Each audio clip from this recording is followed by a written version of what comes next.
जय श्री राम साथियों, मैं हिमांशु सिंह हमेशा आप लोगों के बीच में हिंदुत्व के मुद्दों को लेके आता हूं। हमेशा बताने और अपने लोगों को ये जगाने का प्रयास रहता है कि एक रहिए, मजबूत रहिए और किस तरीके से हमें किन मुद्दों पे अवेयर रहना चाहिए और अपने परिवार में किन विषयों पे हमको चर्चा करने की जरूरत है। और बलिया का होने के नाते कहीं ना कहीं बलिया हमारे दिल में बसता है और हमेशा से यह कुछ बलिया के लिए करने का प्रयास रहता है। और जब भी ऐसी कुछ सूचनाएं आती हैं कि कुछ कार्य योजनाएं बलिया में आने वाली हैं तो उसे देख के मन बड़ा ही प्रसन्न होता है।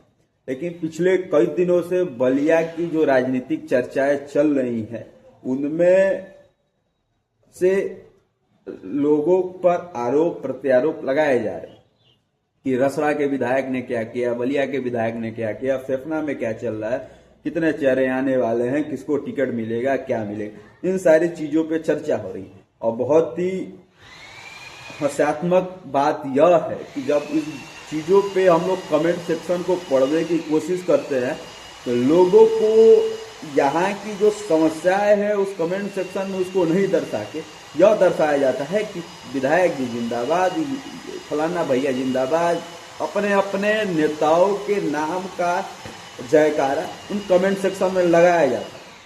लेकिन कभी भी ये नहीं कहा जाता कि बलिया का रोड मैप क्या होगा।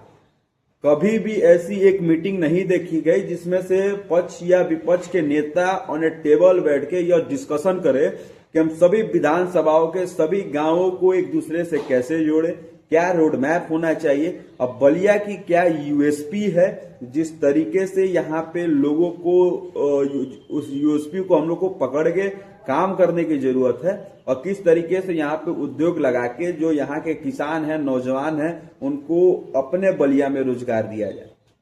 ऐसी कोई मीटिंग, ऐसी कोई चर्चाएं हमें सुनने को नहीं मिलती है।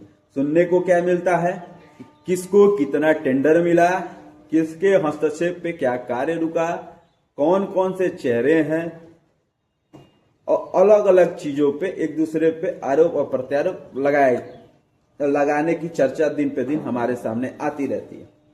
लेकिन जिस तरीके से राजनीति यहाँ पे चल रही है, हम 21वीं सदी में खड़े हैं जहाँ पे पूरी दुनिया, पूरा विश्व एआई की बात कर रहा है, आर्टिफिशियल इंटेलिजेंस की बात कर रहा है। और ये एक ऐसा इनोवेशन है जो भारत को ज्यादा से ज्यादा अनएम्प्लॉयमेंट कर देगा, क्योंकि आर्टिफिशियल इंटेलिजेंस मशीनों के द्वारा चलाई और बनने वाली एक दुनिया अपने आप में विकसित हो रही है। जिस काम को करने में हमें घंटों लगते थे वो एआई के जरिए हम उस काम को बहुत ही कम समय में कर पाएंगे और गुणवत्तापूर्वक उस कार्य को कर पाएंगे। इस तरीके की चर्चा जो कि होनी चाहिए कि किस तरीके से यहाँ के बच्चों को माइंडसेट को डेवलप करें।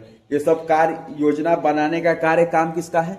नेताओं का होता है, जनप्रतिनिधियों का होता है और अधिकारियों का काम यह होता है कि उन सारी चीजों को एग्जीक्यूट करना, इम्प्लीमेंट करना। लेकिन जिस तरीके से कुछ अधिकारियों की वजह से हर ब्लॉक, हर तहसील में लोग परेशान होते हैं, भ्रष्टाचार का पूरा गंदा खेल चल रहा है और जो कि पहले से कार्य योजनाएं बनी हुई हैं वो सब चीजें धरातल पे इम्प्लीमेंट नहीं हो पाती, तो हम कैसे सोच ले कि आज का जनप्रतिनिधि नई चीजों और नए इनोवेशन पे ध्यान देगा।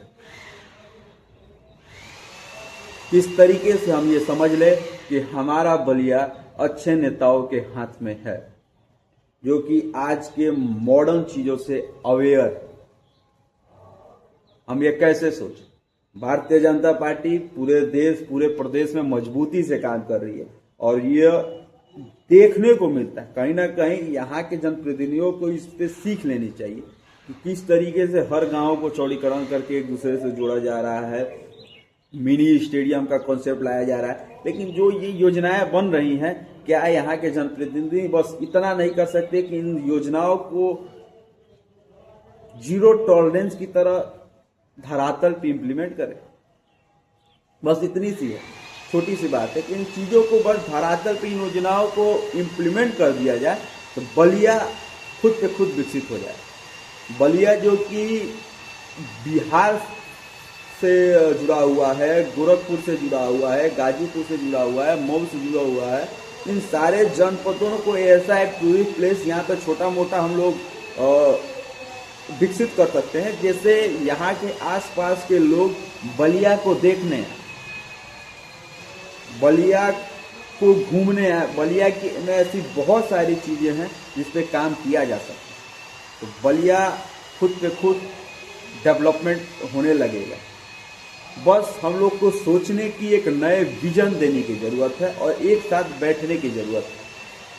और इसमें सबसे बड़ा कोई कार्य करेगा यहाँ की जनता करेगी। जब तक जनता कमेंट सेक्शन में अपने थॉट को लोगों को, अपने जनप्रतिनिधि को बताएगी नहीं और इस पर चर्चा नहीं करेगी, तब तक मुझे लगता है कि यह सारी सोच कहीं ना कहीं बहुत दूर है। और बलिया के नौजवानों के साथ कहीं ना कहीं ये अन्याय है, क्योंकि बलिया आज़ादी की लड़ाई में सबसे पहले लड़ा है। मंगल पांडे का नाम प्रथम स्थान पे आता है क्रांतिकारियों में। और बलिया ने लोगों को हमेशा से एक नई सोच देने का बलिया का काम रहा है, लेकिन कहीं ना कहीं इस कतार में आज हम सबसे पिछले पायदान पे खड़े हैं।